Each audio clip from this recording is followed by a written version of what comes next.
광주 MBC 아침 종합 뉴스. 4월 9일 화요일 아침 종합 뉴스입니다. 5.18 당시 계엄군이 공군 수송기를 이용해 광주 밖으로 시체를 운반했다는 군사 기밀 물건이 발견됐습니다. 전두환 씨의 형사재판에서 검찰과 변호인 측이 헬기 사격 문제로 치열한 공방을 벌였습니다. 한전 배구단의 연고 지점 문제로 광주시와 한전이 진실 공방을 벌이며 정면 충돌했습니다. 이상 오늘의 주요 뉴스입니다.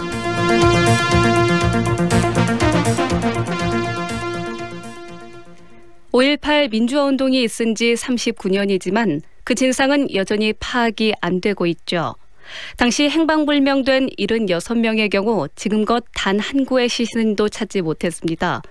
그런데 5.18 때 공군 수송기가 김해로 시체를 실어 날랐다는 군 비밀 문건이 발견됐습니다. 김민정 기자입니다. 5.18 이듬해인 1981년 육군본부가 군 교육용으로 만든 군사 3급 비밀 문건입니다. 소요 진압과 그 교훈이라는 제목의 비밀 문건에는 1980년 5월 25일 공군 수송기가 김해와 광주를 오가며 의약품 등을 날랐다고 기록돼 있습니다. 그런데 바로 옆 비고란에 시체라는 단어가 선명합니다. 공군 수송기로 시체를 광주 밖으로 실어 날랐다는 것으로 보입니다.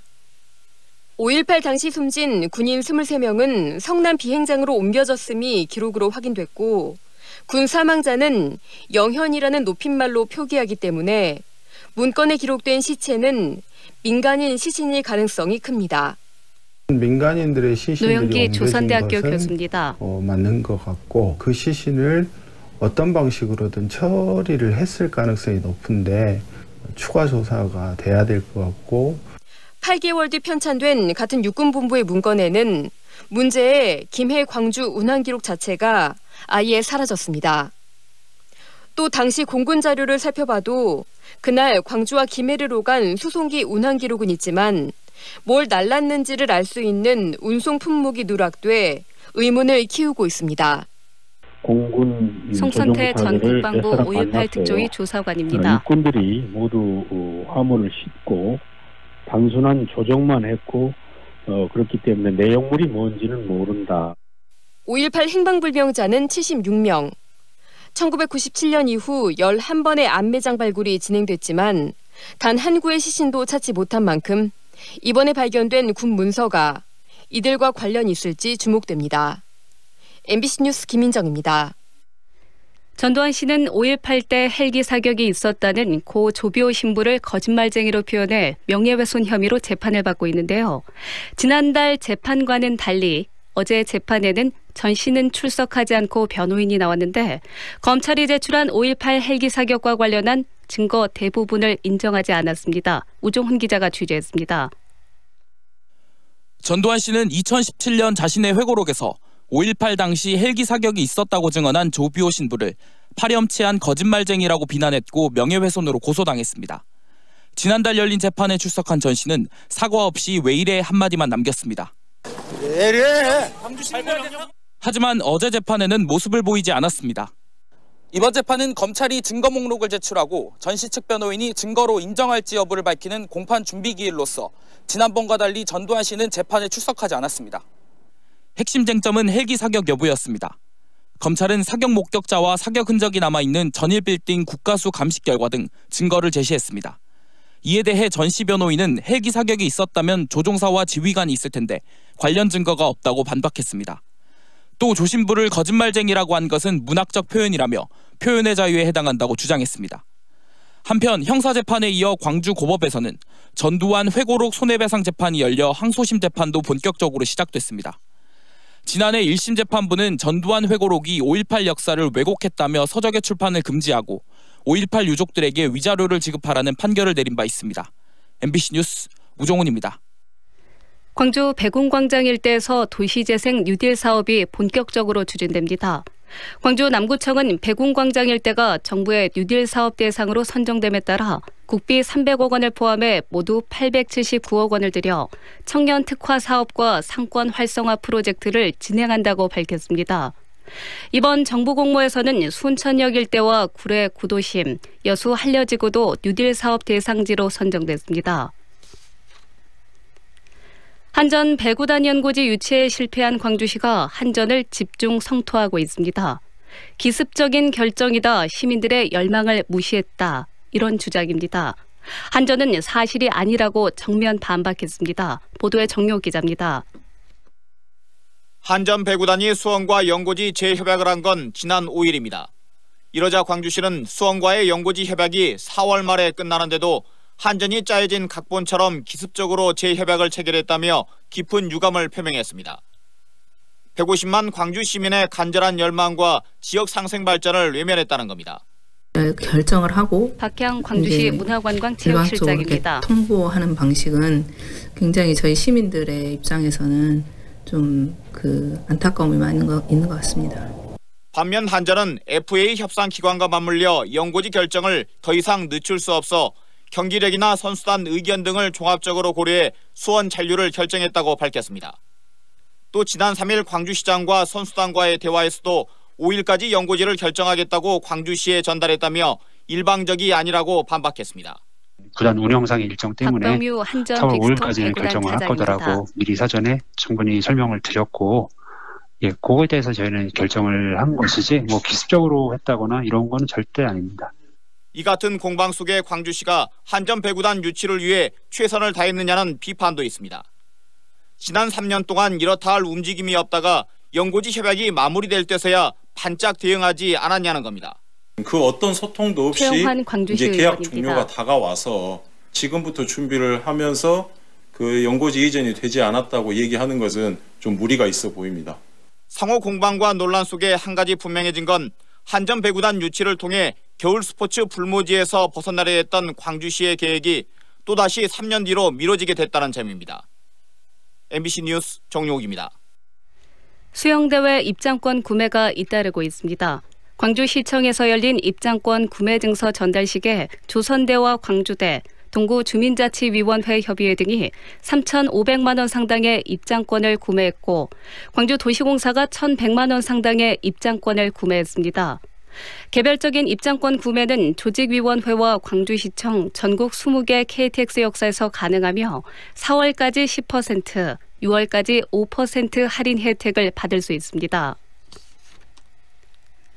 광주 지역의 초등학교와 중학교 운동부 기숙사 7곳이 점진적으로 폐쇄됩니다. 광주시교육청은 광산중학교와 북성중의 축구부, 문흥중의 배구부 등 중학교 운동부 기숙사 4곳을 점진적으로 운영을 중단시킬 계획입니다. 또 축구부 기숙사를 운영해온 송정서초등학교와 월곡초, 하남중앙초등학교 등 3곳은 이미 지난해 9월부터 휴게소로 모두 바꿔 운영 중이라고 밝혔습니다. 다만 금호고 축구부와 전자공고 배구부 등 5개 고등학교의 운동부 기숙사는 현행대로 운영하기로 했습니다. 광주시는 질병관리본부가 전국에 일본뇌염주의보를 발령했다며 시민들에게 예방접종을 당부했습니다.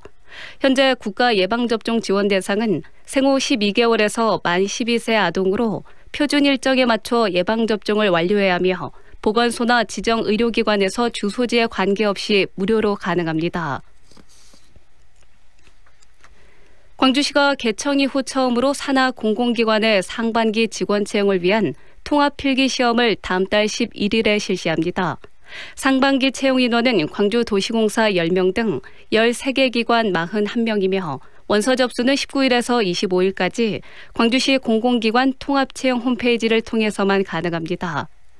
광주지방 현재 기온은 12도입니다. 이상으로 뉴스를 마칩니다.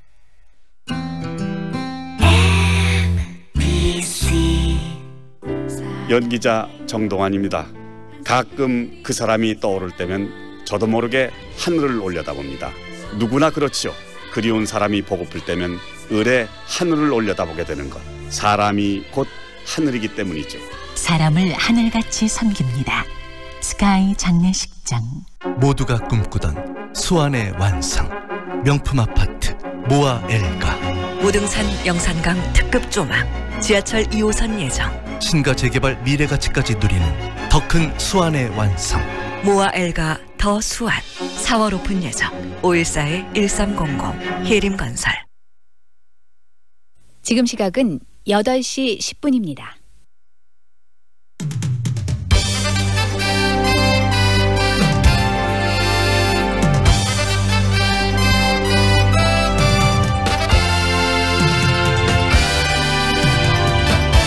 황동윤의 시선집중. 2부 시작합니다. 우리나라에서 세계 최초로 5G 서비스가 시작이 됐습니다. 통신사들은 5G의 혁신적인 서비스를 강조하면서 치열한 마케팅 경쟁을 하고 있지만 정작 송수신 장치 미비로 서비스는 원활히 이루어지지 않아서 소비자들 불만이 우려된다고 합니다. 이 5 제너레이션, 이 5G가 우리 생활에 어떤 변화를 일으키게 될지 민생경제연구소 안진걸 소장 연결해서 이야기 들어보는 시간 오늘 준비했습니다. 이번 강원 동해안 산불 사태는 역대 최대 규모라고 할 수 있을 만큼 심각성이 컸습니다만 전국의 소방관들이 지역을 가리지 않고 지원에 나서면서 유례가 드문 빠른 진화 기록을 남겼습니다. 이번 일을 계기로 우리 사회에서는 다시금 이 소방관 국가직 전환 논의가 부상하고 있는데요. 그 필요성에 대한 이야기 들어보겠습니다. 고진영 전 소방발전협의회 회장 연결할 예정입니다.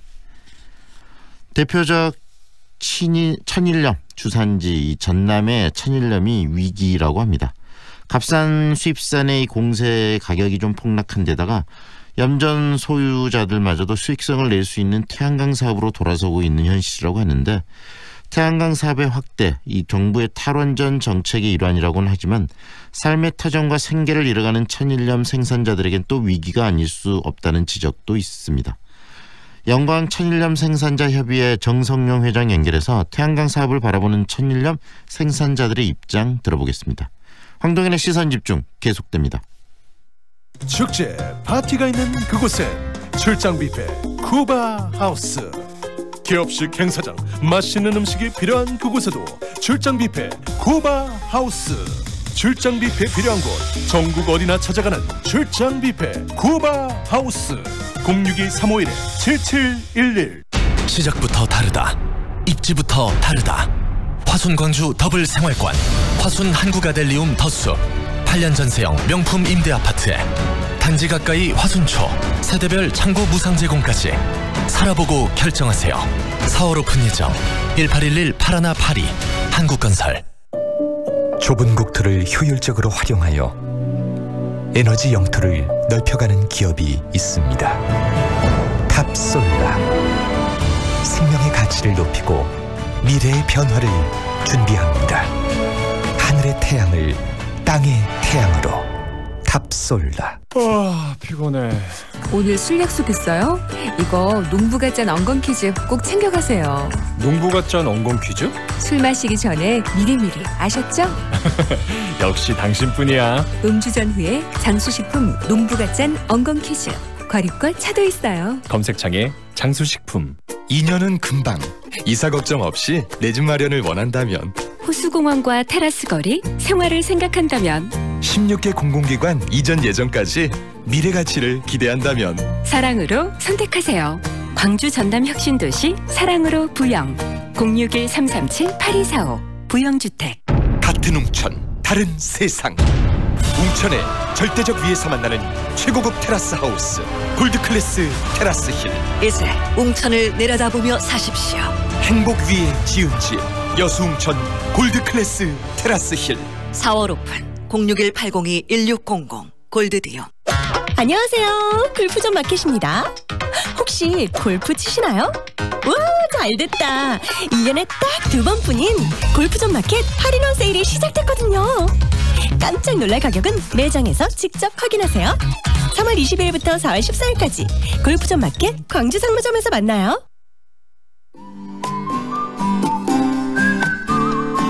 오늘 출근길엔 우산을 꼭 챙기시기 바랍니다. 건조함을 달래줄 봄비 소식이 있는데요. 현재 구름이 조금 끼어있지만 점차 흐려지면서 오후엔 비가 오겠습니다. 남부지방은 5에서 40mm의 비가 올 것으로 예상되고 내일 아침까지도 비 소식이 있습니다. 오늘 출근길은 어제보다 포근한데요. 현재 기온 11도를 유지하고 있고 한낮의 기온이 14도에 머물겠습니다. 현재 미세먼지 농도 나쁨 단계를 보이고 있는데요. 오후가 되면서 광주의 미세먼지와 초미세먼지 농도 종일 보통에서 좋음 단계를 유지하겠습니다. 이어서 현재 교통 상황입니다. 사고 소식 있습니다. 제복로 남광주 사거리에서 전대병원 오거리 방향 2차로에서 승용차와 집차 간 사고 발생했습니다. 주의 운전하시기 바랍니다. 필문대로 산수오거리에서 지산 사거리로 차량 늘어나고 있고 파울로 시교육청에서 화정 사거리로 신호대기 2번 이상 필요합니다. 지금까지 좋은 아침 좋은 일자리 광주 전문 취업 어플 사랑방 잡 협찬 날씨와 교통정보의 정은솔이었습니다. 황동현의 시선집중과 함께하고 계시는 지금 시각 8시 15분 30초 막 지나고 있습니다. 세계 최초로 우리나라에서 이 5G 서비스가 시작이 됐는데요.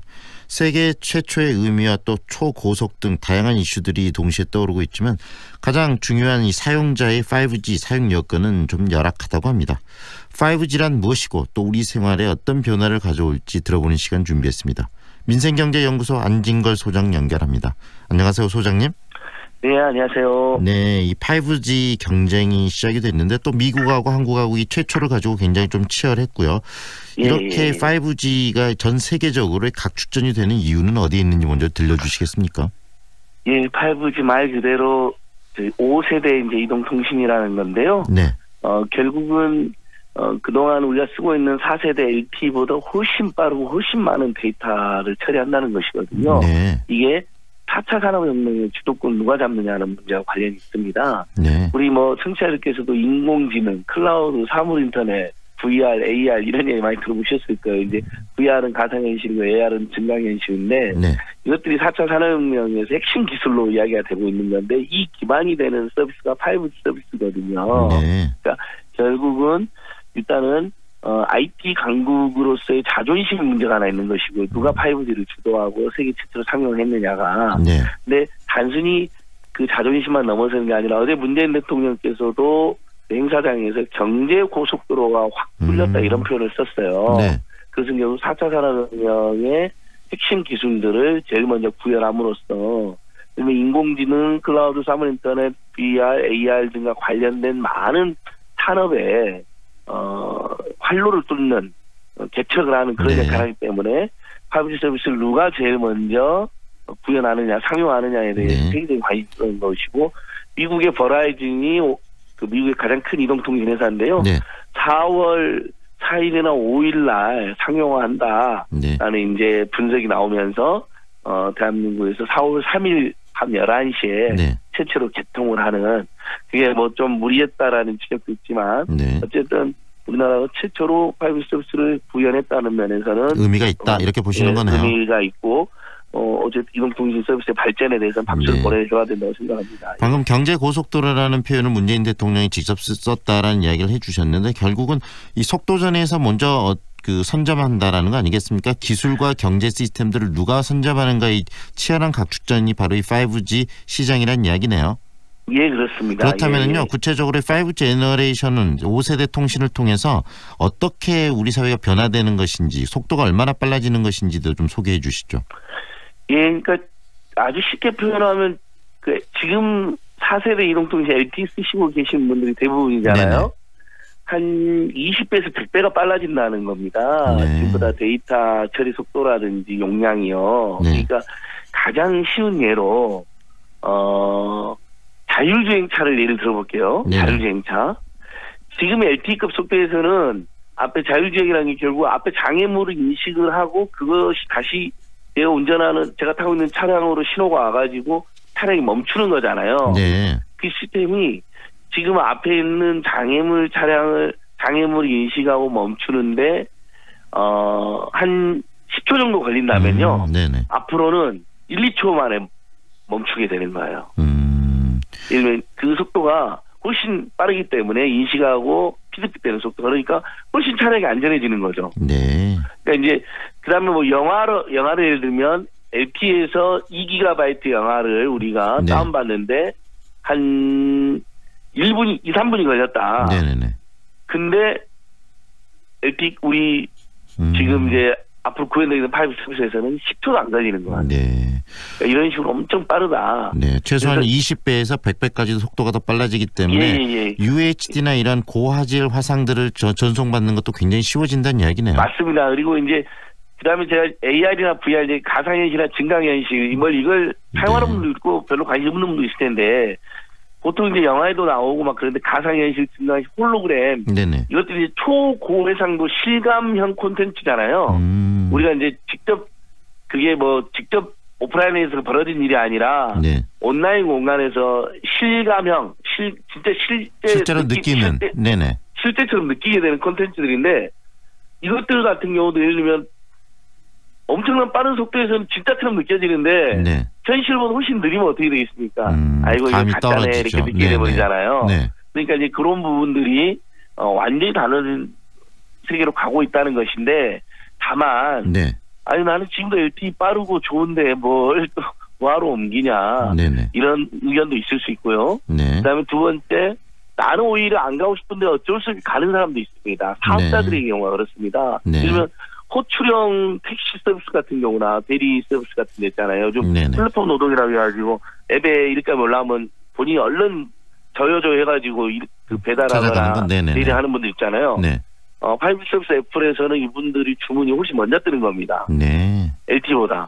그러니까 사업자들 중에서는 개인 사업자들이나 이런 택배라든지 택시 서비스 입장에서는 손님 하나라도 더 바뀌어서 쫄쫄 5G 서비스로 옮기게 된다라는 분들도 있어요. 네. 근데 문제는 요금이 엄청 비싸잖아요. 바로 그 부분일 것 같아요. 지금 현재 우리 국민들의 초 관심은 두 가지입니다. 서비스가 얼마나 좋다는 것이냐. 네. 두 번째 요금이 너무 비싸다 이렇게 네. 되는 것이죠. 예. 그 부분을 좀 더 이야기를 나눴으면 좋겠습니다. 이 서비스는 일단 속도는 빨라지기 때문에 많은 것들이 그만큼 더 빠르게 움직이고 산업적 측면에서는 긍정적일 수 있으나 사용자들에게 굳이 그런 빠른 서비스가 특히 핸드폰이나 단말기를 쓰는 사람들에게 필요한 것이냐라는 부분 하나 하고요. 그다음에 요금이 어디까지 올라갈 것인가. 결국은 많은 데이터를 쓰게 되면 그만큼 요금은 인상되는 거 아니겠습니까? 그게 예, 맞습니다. 업자들 또 통신사들의 배만 불리는 거 아니냐에 대한 우려들이 있는데 그 부분에 대한 이야기도 좀 꺼내 주시죠. 지금은 정확히 그 방금 앵커께서 말한 지적이 맞는 게요. 지금 통신 3사가 내놓은 요금제를 보시면요. 처음에 정부의 인가를 받게 내놓은 요금제는 8만 원, 9만 원, 11만 원이었습니다. 네. 그러니까 아예 우리 지금 청취자들께 쓰고 있는 대부분 요금제가 알뜰폰 쓰시는 분은 1만 원, 2만 원짜리가 많고 네. 일반 데이터 전용 요금제 쓰시는 분도 3만 원, 4만 원, 5만 원 쓰도록 하거든요. 네네. 아예 거기는 출시를 안 한 거예요. 그래서 정부에서 인가를 안 해줬습니다. 지금 현재 전기통신사업법상 SK텔레콤은 정부의 요금 인가를 받게 되어 있거든요. 네. 좋은 제도죠. 그나마 정부가 개입을 할 수 있는. 그래서 인가를 안 해줬더니 5만 원대 요금제를 내놨는데 5만 5천 원 요금제를 통신사가 내놨는데 거기서 쓸 수 있는 데이터는 8GB만 쓸 수 있게 내놨습니다. 근데 8GB는 아까 말씀드린 것처럼 서비스 서비스는 엄청나게 빠른 속도로 대용량을 처리한다고 그랬잖아요. 그래서 실제 AR이나 VR 한 10분에서 20분 하면 다 없어지거나 프로야구 생중계 우리가 열심히 기아를 응원하다 보고 있는데 보다가 끊어지는 정도 데이터가 이렇게 되지 않습니다. 그러니까 사실상 사용할 수 없는 요금제를 내놓고 대부분은 너희들이 만약에 5G 서비스를 제대로 즐기려면 8만 원에서 10만 원은 가입해야 된다. 이렇게 요금제를 내놓은 겁니다. 그럼 지금 우리 국민들이 3, 4만 원 요금제를 제일 그나마 선호하고 계시는데 요금이 벌써 2~3배가 뛰게 되잖아요. 통신 부담금이 굉장히 많이 늘게 되는 거네요. 집집마다 현재 지금 2인 이상 가구 통계청 통계하면 2인 이상 가구가 17만 원이 넘는 통신비를 내고 있는데 이렇게 되면 20만 원, 30만 원으로 급증하게 된다. 5G 서비스가 축복이 아니라 재앙이 될 수도 있습니다. 지금 우리 국민들 입장에는 교육비, 주거비, 의료비, 교통비, 이자비로도 엄청나게 시달리고 있고 최근에 미세먼지 대응 비용까지 늘어났잖아요. 그거 다 집집마다 본인들이 직접 사서 대응하시는 거 아닙니까? 마스크든 공기청정기든 또는 뭐 아이들과 키즈카페도 자주 가게 된다는데 어쩔 수 없이 이런 비용 증가가 있는데 통신비까지 더 늘어나거든요. 근데 요즘 또 단말기는 150만 원 안팎이야만이 5G 서비스 이용할 수 있습니다. 기존 단말기로 이용을 못 하거든요. 그래서 결국 단말기 폭리, 요금 폭리로 한몫 단단히 잡고 있다. 그래서 저희들은 그 부분에 대해서 계속 통신비를 통신용 대폭 일해야 되는데 예를 들면 2만 원대, 4만 원대 요금제를 내놔야 된다. 통신사가.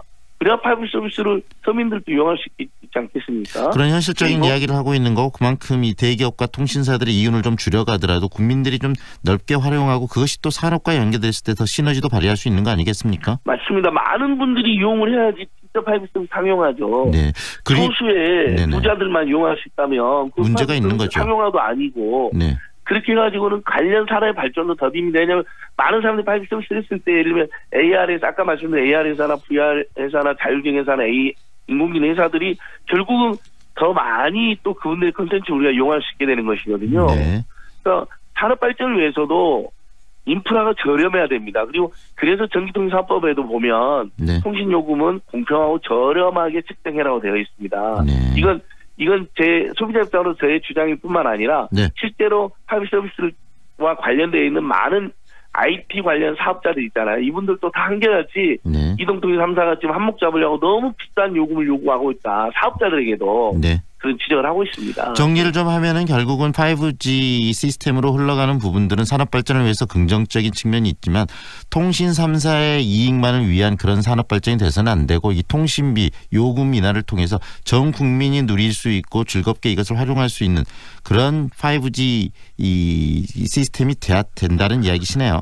맞습니다. 그러니까 결국은 세계 최초로 상용한 건 잘한 거지만 네. 그것을 악용해가지고 안 그래도 이미 해마다 4조 원 가까운 영업이익을 막대한 영업이익을 누리고 있다는 통신 3사가 딱 통신접을 3사만 이 사업을 하고 있지 않습니까? 네. 정부 허가를 받아가지고 나머지 사업자는 진출도 못하게 해놨습니다. 그렇죠. 그래놓고 그 상황을 악용해가지고 5G 서비스를 이용하려면 사업자든 일반 소비자든 엄청난 요금을 내라. 네. 그러면 그건 관련 산업의 발전이나 가게에도 큰 악영향을 끼치는 것이죠. 네. 그 부분에 대해서 반드시 통신 3사들이 저렴한 요금제로 화답을 해야 된다는 겁니다. 네. 어차피 그래도 6,500만 원 회선 가입에 관련 산업이 발전하고 있기 때문에 강리담회가 충분히 가능한 구조로 되어 있거든요. 네네. 그 부분을 제가 지금 강력히 촉구하고 있습니다. 네, 오늘 여기까지 듣겠습니다. 고맙습니다. 예, 고맙습니다. 지금까지 민생경제연구소 안진걸 소장과 함께했습니다.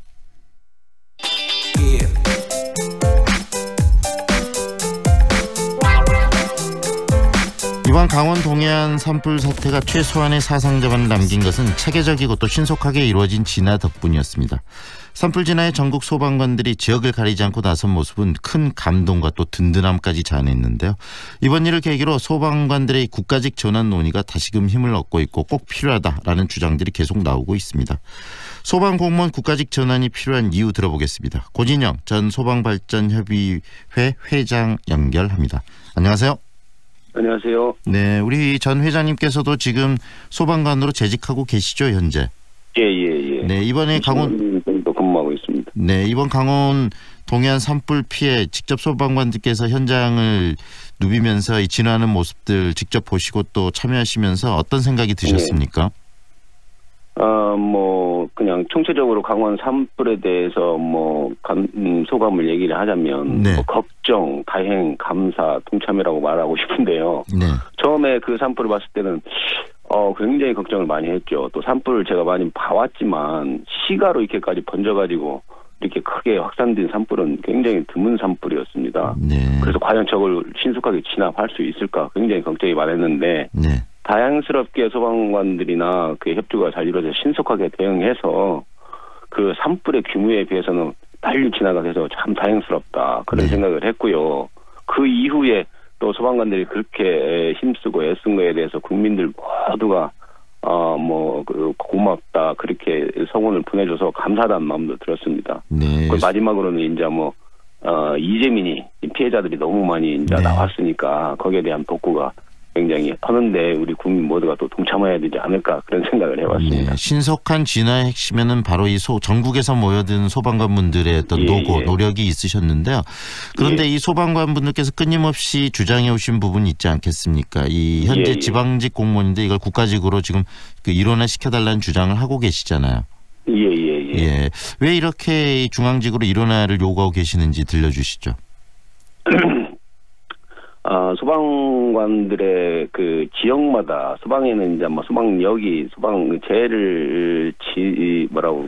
재해를 진압하는 거에는 소방력이 굉장히 필요한데 소방력이라고 하면은 장비와 인력이 굉장히 중요한데 지방 예산에 따라서 소방력 장비나 인력이 부족한 지방이 많아요. 그래서 지역 간 편차가 심하죠. 그래서 지역의 재정 여건에 따라서 소방 안전에 대한 소방 서비스도 차별되게 받아야 되느냐. 그래서 이것은 문제가 된다. 소방에 대한 국민 안전에 대한 서비스는 국민 모두가 균등하게 누려야 되지 않겠느냐. 그래서 소방이 국가직으로 가는 것이 전체적인 균등한 소방 서비스를 지원하는데 합리적이다 해서 주장하게 된 것이죠. 네, 지금 소방청이 중앙에 있는데 이번에도 이렇게 각지에서 그 소방관들이 지방직이긴 하지만 이 소방청의 지시에 의해서 일사불란하게 움직이면서 이런 큰 재난을 지금 초기에 진압할 수 있었던 거 아니겠습니까? 예, 그렇죠. 네. 이런 경험은 저로 한 20년 근무했지만 처음 있는 사례입니다. 네. 예, 뭐 예를 들자면 2005년 양양 산불만 비교해도 그때 당시는 한 32시간이 걸렸고 이번에는 한 13시간 걸렸는데 그때에 비해서 5배의 소방력이 더 추가가 됐으니까요. 네. 오히려 2014년도 그 2월에 마우나 리조트 같은 경우에는 시도 간의 협조가 안 돼가지고 그게 문제가 돼서 110명의 인명피해를 발생한 경우도 있거든요. 그래서 이렇게 각 지역에 전국구를 해서 그 지역을 떠나서 이렇게 신속하게 한 번에 많은 소방력이 도는 것은 처음이라고 봐야 됩니다. 결국은 중앙에서 컨트롤 타워가 있었고 중앙의 지시를 받고 전국이 유기적으로 움직였기 때문에 이런 빠른 진압이 가능했다. 다시 말하면 이번 사례 자체가 이 소방직을 이 국가직으로 해서 일원화된 시스템을 운영할 가장 좋은 모범이 사례가 될 수 있다라고 보시는 건가요? 그렇죠. 그리고 예를 들자면 과거에 우리가 지방직에 이렇게 속해 지금도 지방이지만 과거에나 지금의 우리 소방관들의 어떤 타 지역에 지원 나갔을 때 마음이 어떠냐면 저거 우리 지역 아닌데 그 소홀할 수밖에 없는 것이죠. 왜 너희들은 너희 지역을 관할하고 우리는 우리 지역이 따로 있는데 우리가 지원 나갔다가 그래서 우리가 적극적으로 거의 능동적으로 대처할 수가 없습니다. 또 시도 간의 어떤 책임과 권한의 문제도 있고 하지만 소방 독립청 소방이 42년 만에 독립이 되고 그다음에 국가직은 아직은 이루어지지 않고 지금 지지부진하게 지금 진행되고 있지만 국가직이 될 거라고 소방관들이 생각하고 있거든요. 그래서 소방관들이 지금의 마음은 이제는 지역을 떠나서 우리가 모든 대한민국에는 모든 지역을 우리가 재난을 우리가 관할해야 되고 우리가 담당을 해야 되는가라는 생각의 자체가 변화가 있는 것은 사실입니다.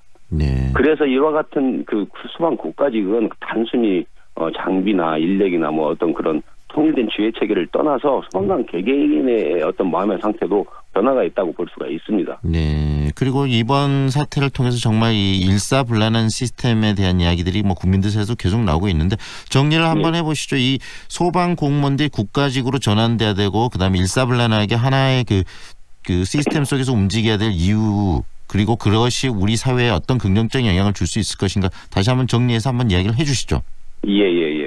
지금 현재 소방이 시도 지방 소속으로 있는데 이 지방 소속으로 있던 소방 공무원들은 각 시도지사의 권한을 받게 돼 있습니다. 그렇게 되면 각 시도마다 시도지사의 안전에 대한 어떤 마인드나 방침에 따라서 각각 달라질 수밖에 없습니다. 예로 들자면 뭐 인력만 단순하게 한번 비교하자면 서울이 소방공무원 인력 부족이 6%인데 세종이나 충북, 충남 같은 경우는 50%가 부족하거든요. 그리고 지금 광주 같은 경우도 26%가 부족한 상태입니다. 그렇게 소방공무원들에 대한 재원 시도에서 소방공무원들에 대한 어떤 지원이나 안전에 대한 지원의 어떤 차이에 따라서 지역 간의 편차가 심하게 일어납니다. 그리고 또한 재난 같은 경우에는 전국적으로 이 강원 산불처럼 전국적으로 이렇게 대응해야 될 필요가 있었거든요. 그런 부분에 대해서 시도 간의 그런 협조 사항에서 지방 시도에 속해 있는 소방 공무원일 때는 그 협조 관계가 유난하게 이루어지지 않는 것이죠. 신속한 대응이 이루어지기가 힘든 것이죠. 그리고 그래서 국가직을 전환하면 우리가 이미 강원도 산불에서 보아왔듯이 그런 신속한 대응이 가능하고 아까 소방 공무원들의 인력의 지원의 편차처럼 그런 균등 있는 지원 예산이나 그런 지원을 국가적이 컨트롤 타워에서 한 번에 균형 있게 할 수 있다는 것이죠. 현재 관련 법안이 지금 지금 국회에 지금 상정은 돼 있는 상태인가요? 상황이 좀 어떻습니까? 행안위에서는 이미 거론이 됐고 행안위 법안 소위에 있는데 정적수 미달로 해가지고 지금 현재 준비된 상태예요. 그래서 거기에서는 뭐 일부 야당에서 소방 공무원 국가직으로 하는 게 맞느냐 해서 지금 현재 그것을 굉장히 정치 쟁점화 시키는데 국민의 생명과 안전, 국민의 안전을 가지고 그것을 정쟁화 시킨다는 자체가 이것은 문제가 있는 것이죠. 결국은 현재 지금 국회에 계류 중인데 이 부분들 빨리 국민적 관심 속에서 통과를 시켜야 된다는 말씀이시네요. 예. 네, 오늘 말씀 여기까지 듣겠습니다. 고맙습니다. 예, 감사합니다. 지금까지 고진영 전 소방발전협의회 회장과 함께했습니다.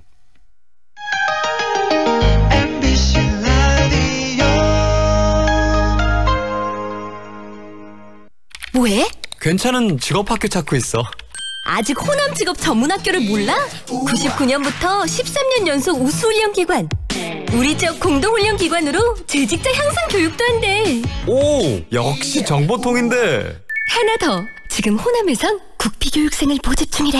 우와. 김대리, 고혈압 당뇨 검사 받았어? 부장님, 전 30대부터 혈압약 먹고 있어요. 아, 그러면 광산구 고혈압 당뇨병 등록교육센터에 문의해봐. 등록하면 교육, 상담, 검사도 해주고 선물도 준다네. 문의 광주 952-8882 만 30대 이상 광산 구민의 하나입니다. 배우 한은정입니다. 생각보다 가까운 하늘, 그 하늘을 향해 대라수가 하늘을 걷는 다리를 놓습니다. 광주의 하늘을 당신에게 선물합니다.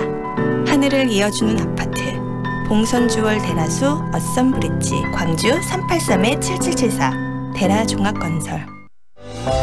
안녕하세요. 배우 박진입니다. 우리가 매일 보는 텔레비전, 귀로만 들어도 눈으로만 보아도 즐거움의 크기는 작아지지 않도록 미디어의 세상 모두에게 열려 있습니다. 장애인 방송 서비스로 모두가 동등한 세상을 만들어갑니다. 시청자 미디어 재단 93.9 Feelings between the sheets. Why am I caressing my mama's fat knees? 세상을 보는 지역의 눈. 여러분은 지금 황동현의 시선 집중과 함께하고 있습니다. 전남의 대표적 특산물로 오랜 명성을 이어온 천일염이 위기에 처해 있다고 합니다. 값싼 외국산 소금이 들어오면서 가격이 크게 떨어진 데다가 정부의 태양광 사업 확대 정책으로 염전을 태양광으로 전환하는 그런 사람들이 늘면서 생산자들이 늘어난 거죠. 위기를 느끼고 있는 겁니다. 어떤 내용인지 들어보겠습니다. 영광 천일염 생산자협의회 정성룡 회장 연결합니다. 안녕하세요, 회장님. 안녕하십니까, 정성룡입니다. 네. 신안도 반갑습니다. 유명하지만 또 영광도 이 천일염 주산지로 유명한 곳 아니겠습니까? 예, 그렇습니다. 영광의 이 천일염 소개 좀 해주시죠. 먼저 제가 사는 지역은 영광 염산이라는 지역에서 살고 있습니다. 네. 소금 염자를 쓰며 국내 유일의 소금명을 가진 생산 지역으로 예부터 소금이 산처럼 쌓였다고 전해져 오고 있고요. 소금 염자에 매사자를 쓰고 있는 염산이라는 곳입니다. 그리고 저희 영광 출산 갯벌 천일염은 세계 5대 갯벌 중 하나인 서해 청정 지역의 칠산 바다의 바닷물과 조수 간만화차가 큰 16km 이상 펼쳐진 양질의 갯벌에서 5, 6월에 따뜻한 햇볕과 4, 5월에 불어오는 한이바람, 네. 마지막으로 연부의 기다림이 어울려져 만들어진 태국 품질의 소금을 생산하고 있습니다. 염산의 이 소금, 소금염자를 쓰고 매산자를 쓴다는 이야기처럼 이 지역 경제와 뗄래야 뗄 수 없는 게 이 천일염이네요. 예, 그렇습니다. 네, 그리고 또 영광에서 나오는 여러 가지 젓갈이나 굴비 이런 부분들도 이 염산에서 만들어진 소금과 또 밀접한 관련을 맺는 그런 상품들 아니겠습니까? 그렇죠. 한 줄로 줄이자면 소금이 있어서 굴비가 있고 소금이 있어서 젓갈이 있습니다. 네. 그런데 최근 이 천일염 가격이 크게 떨어지면서 이 산업에도 위기가 찾아왔다 이렇게 말이 나오고 있는데 염산의 상황은 어떻습니까? 맞습니다. 식량 주권이 상실되고 있다고 생각이 되는데요. 네.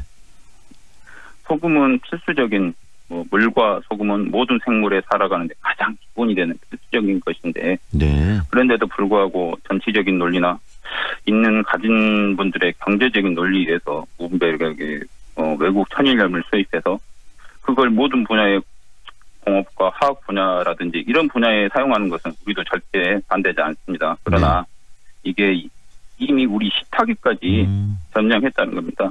그리고 저염식 선호라든가 식생활의 변화로 천일염이 좀 팔리지 않고 좀 밀려나는 그런 게 있습니다. 지금 이게 우리 천일염이 현실이고 그래서 식량 주권이 회복돼야 된다는 그런 생각을 가지고 있습니다.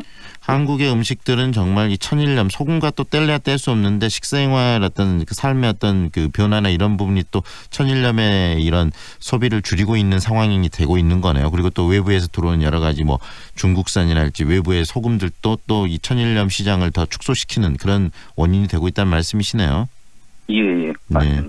회장님, 그런데 또 최근에는 이 염전들을 가지고 태양광 발전소 쪽을 많이 전환하는 그런 일들이 빚어지고 있다는데 그런 부분들은 어떻게 보세요? 그러게 말입니다. 사실 절대 농지는 허가를 안 해주는데 절대 농지라는 걸 알고 계신가요? 네네네. 예. 왜 오직 소금만을 생산하는 염전에 네네. 예, 태양광 발전을 허가를 해주는데 제약이 없는지 그건 국가의 시책이 잘못됐다고 생각합니다. 네. 이것 또한 뭐 식량 주권을 포기하는 그런 형태로 가고 있다고 생각하고요. 네. 본래 염전으로 쓰이고 있는 이 모든 땅들은 원래 국가의 소유 내수면이었다고 저는 예전에 어떤 분들한테 들었어요. 네. 그러나 일부 뭐 힘 있고 뭐 가진 권력이 있고 그 시대의 정치적 뭐 판단과 경제적 논리에 야합한 이런 분들이 거대 자본을 들여서 간척을 통해서 염전을 만들었다고 들었습니다. 네. 그리고 그런 불법으로 만들어진 염전을 다 양성화됐고 네. 그런 과정에서 거대 뭐 주인들이 생겨났다고 알고 있어요. 네. 예, 지금까지 소금값이 좋을 때는 소금 산업을 잘 나갈 때는 굉장히 많은 이득을 취한 후에 네. 소금값이 이렇게 추락하다 보니까 네. 또 더 좋은 이득을 위해서 국민의 뭐 식량 주권을 포기하고 단순하게 경제적인 논리로만 가고 있다는 거고요. 국민 식량 주권을 가진 자들의 경제적 논리에서 뺏기고 있다고밖에 생각이 되지 않습니다. 결국 회장님께서는 이렇게 염전들이 태양광 발전으로 전환되는 부분들에 대해서 심각한 우려를 갖고 계시는 거네요. 첫 번째는 이 천일염이 갖고 있는 어떤 특성화된 우리 지역만의 그런 상품이라는 측면에 있고 또 식량 주권 측면에서도 정부가 나서서 이런 식으로 태양광으로 전환되는 걸 적극적으로 막을 필요가 있는데 그런 부분들이 없다. 뭐 절대 농지를 이야기하셨는데 이 농사 일반적으로 그런 부분들은 절대 농지를 만들어서 매매가 이루어질 수 없고 다른 쪽으로 전환할 수 없게 만드는데 지금 염전은 그런 게 안 돼 있나 보죠? 예, 그런 게 절대 안 돼 있습니다. 네, 그리고 지금 영광에서도 이런 식으로 태양광 사업으로 많이 지금 진행이 되고 있습니까, 염전들이? 지금 영광 염산 지역에 백수 지역이라는 곳에 태양광이 일부 들어와 있고요. 네. 광백사라는 곳도 이미 뭐 태양광 업체에 염전이 팔렸다 이렇게 이야기가 되어 있습니다. 예. 예, 말씀하십시오. 그리고 이런 일 때문에 지금 염전을 계속 운영하는 사람들 그리고 또 태양광으로 전환시키는 사람들 사이에서 지역 내에서 굉장히 좀 갈등도 있다는데 어떤 갈등들이 표출되고 있는 겁니까?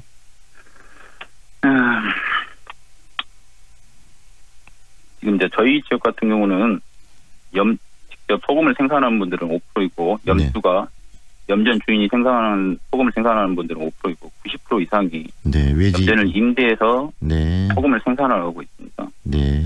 그런데 이제 업체에서 이제 들어와서 염전을 이제 매매를 해서 이제 생산자들이 생계를 유지해 살아가는 생산자들이 내몰리고 있어요.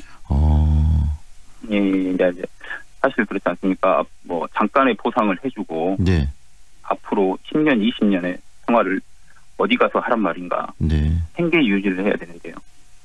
결국 회장님 그 이야기는 보통 그 임대업주들이 그 뭐 임대업자들 그런 어떤 뭐 그 가게나 이런 부분들을 뭐 내모르는 것처럼 지금 염전에서 실질적으로 주인이 운영하는 것은 5% 정도밖에 안 되고 95% 정도가 임대를 가지고 하는데 염전의 주인들이 지금 태양광으로 바꾸겠다고 하면서 염전업을 하는 사람들을 내쫓고 있다는 말씀이시네요. 예. 본래 염전 주인들은 이런 태양광 지금 태양광이 들어오다 보니 땅값이 많이 올랐지 않습니까? 네네. 예, 이제 염전 주인들은 땅을 이제 태양광 업체에 팔아버리려고 하겠는데요. 네네. 예. 그런 현실이 있다 보니 생산자들 같은 경우 임대를 해서 소금을 생산하는 생산자들 같은 경우는 이제 한쪽으로 내몰리는 이런 상황이 지금 발생되고 있고 이렇게 해서 이제 참 돈이라는 게 무서운 게 그럼 실감을 하는데요. 사람들을 현혹을 시키고 어지럽히고 갈등을 생기게 하고 서로 간에 지역 주민이고 형이고 선배고 동생이고 이웃이고 네. 그러는데 서로 이제 이런 못 믿는 관계, 불신하는 관계, 네. 예전으로 말하면 뭐 외정죄라든가 뭐 네.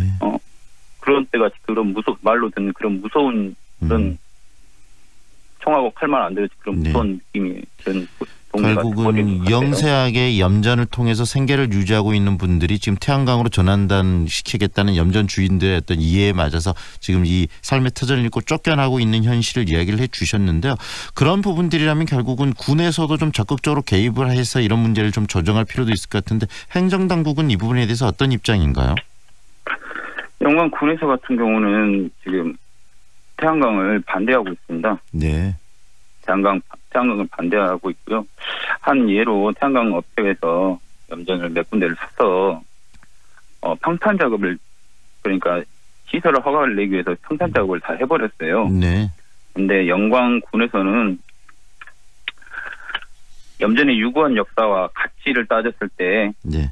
이거는 안 된다. 허가를 불허하겠다 입장을 해서 그쪽에다가 보냈어요. 네. 허가 불허 이렇게 해서 보냈는데 그쪽에서 이제 영광군을 상대로 소송을 걸었다고 지금 알고 있습니다. 네.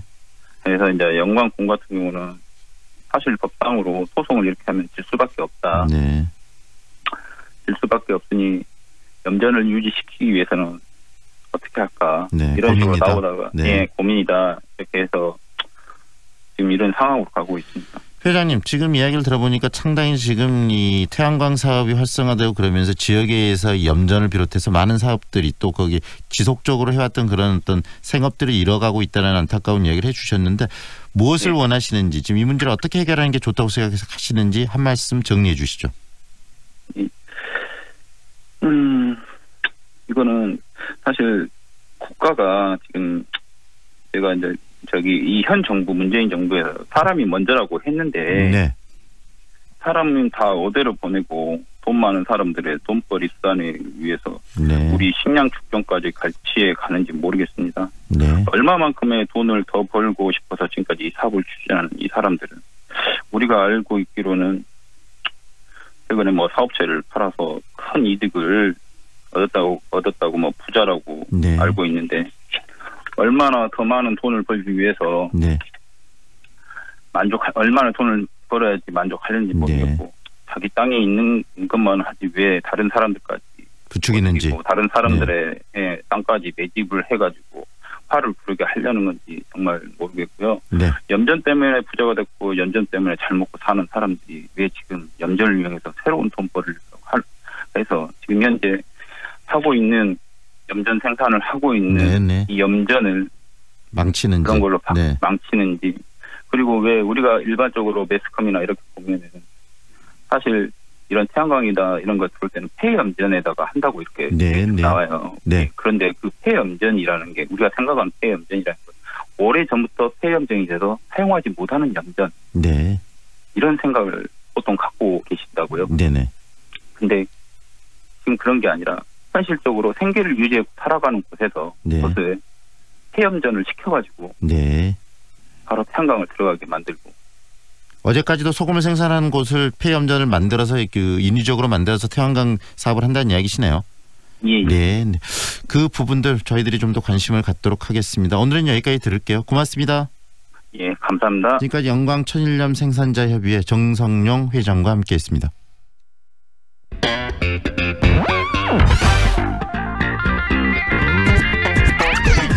다양한 남도의 소식을 만나는 시간이죠. 오늘은 전남 서부권 소식 정리합니다. 목포 시민신문 류용철 국장 연결하겠습니다. 안녕하세요, 국장님. 예, 안녕하세요. 네, 국내 최장거리 목포 해상 케이블카 개통일이 5월 2일에서 지금 10월로 연기가 됐습니다. 이렇게 개통 시기가 바뀌게 된 이유 어떤 겁니까? 네, 그렇습니다.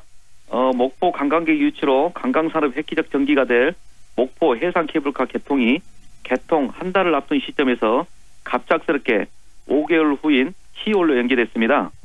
목포 해상 케이블카 개통은 이번만 벌써 세 번째인데요. 네. 지난해 10월 개통 시기를 잡았다 안전한 시공을 위해 5월로 연기했는데요. 5월 3일로 개통 일까지 잡아두고 또다시 5개월 후인 10월로 연기된 것입니다.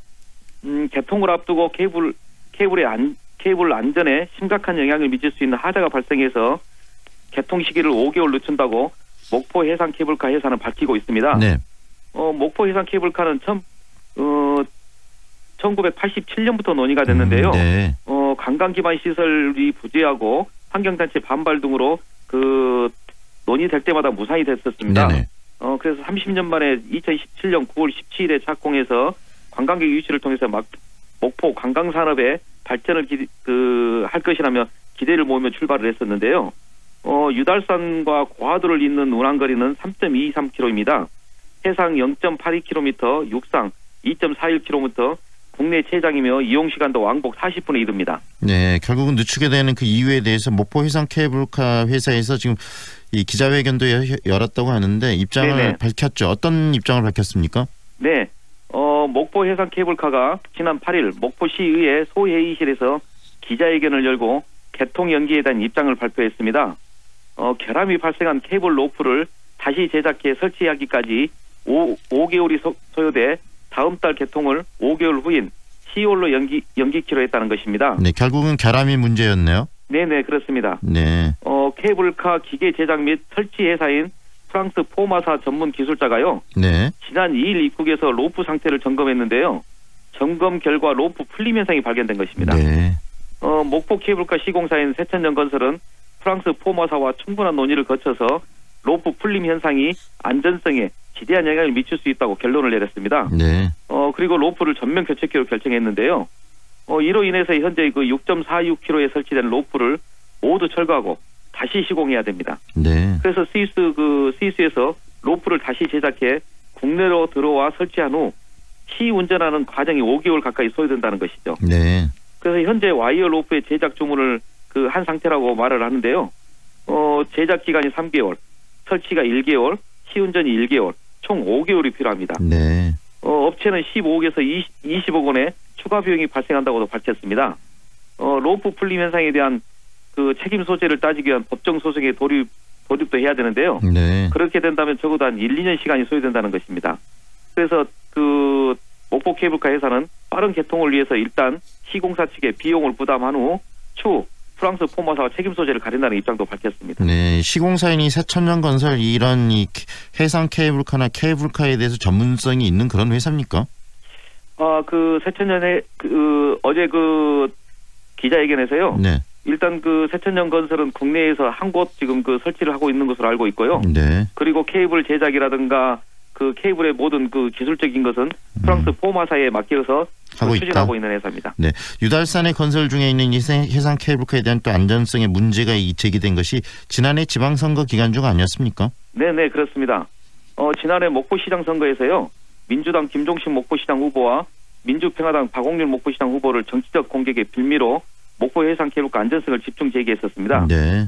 당선 이후 지난해 10월 개통을 그 안전성이 되지 않으면 개통을 못하게 하겠다고 의혹장도 놓기도 했었어요. 네.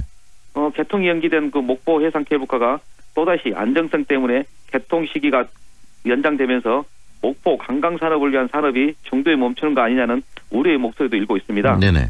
실제 해상 케이블카 산업은 100% 민자 투자로 이루어지는 관광 사업인데요.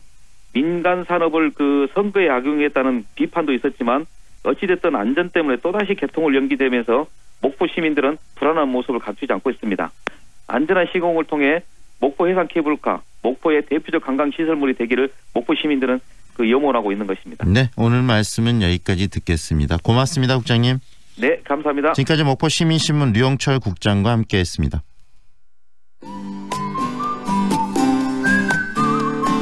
오늘은 건조한 대기를 적셔줄 비 소식이 있습니다.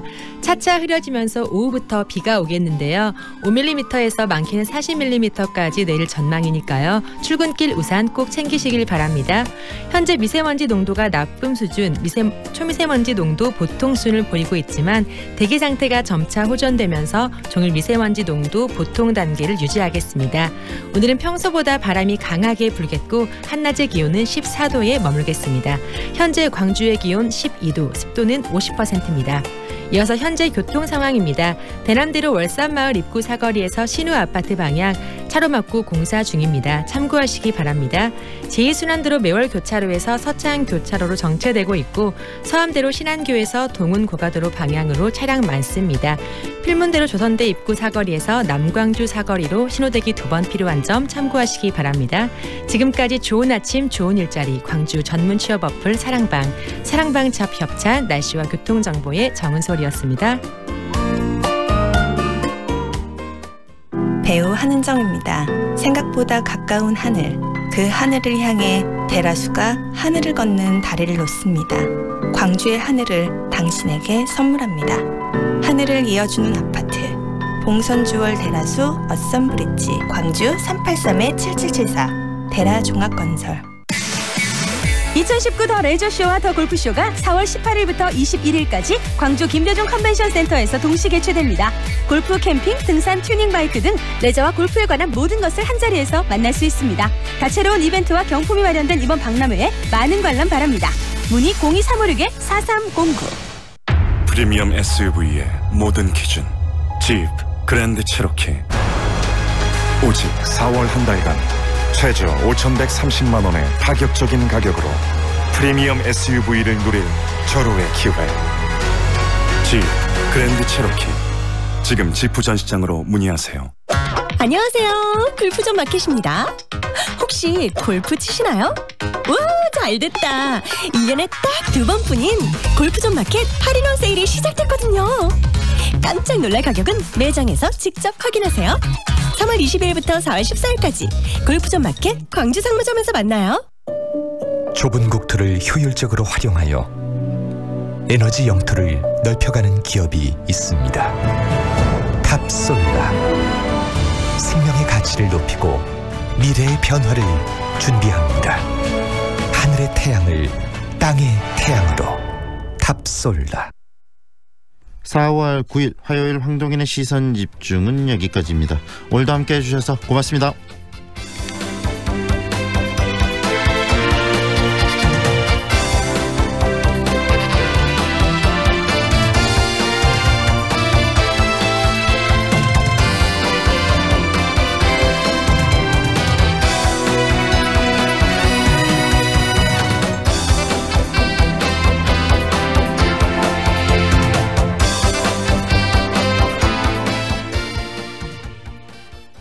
지금 시각은 8시 57분입니다.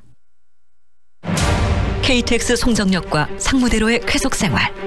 첨단 IoT 시스템으로 품격은 올리고 명품 소형 설계로 부담을 낮춘 프리미엄 아파트의 완성.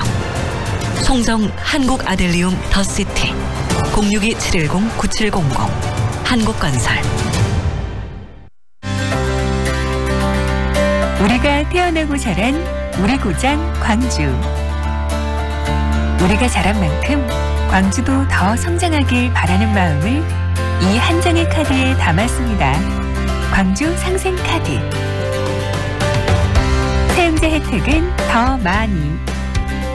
지역 상권과 경제는 더 크게 성장할 수 있는 일석삼조의 광주 상생카드. 맛집에서도 카페에서도 문화생활까지. 이제 광주 어디에서든 광주 상생카드로 광주 사랑을 표현하세요. 당신의 따뜻한 소비가 함께 사는 광주를 만듭니다. 광주광역시.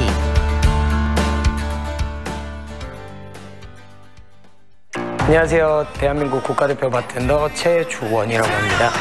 바텐더는 사람들과 소통을 하고 그 한 잔을 내어주면서 그 사람의 마음을 쥐락펴락할 수 있는 좀 매력적인 직업입니다.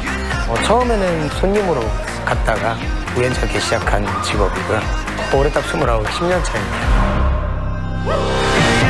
항상 웃고 뭔가 정말 이 직업이 좋아서 하는구나. 네, 현재는 세계 랭킹 이제 7위까지는 경험을 해봤는데 이제는 세계 1위를 목표로 열심히 나아가보는 중입니다. 6시간에서 7시간 정도씩 연습을 하고 있습니다. 높은 목표를 잡고 직접 실행에 옮길 것. 실행에 옮기는 사람이 결국 성공을 한다고 생각을 하고 있습니다.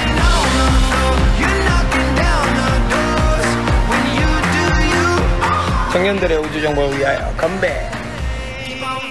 광주 MBC가 청년들의 우주 정복을 응원합니다. 청년의 꿈을 키우는 남도 청출어람. 이 캠페인은 글로벌 공기업 한국농어촌공사와 함께합니다.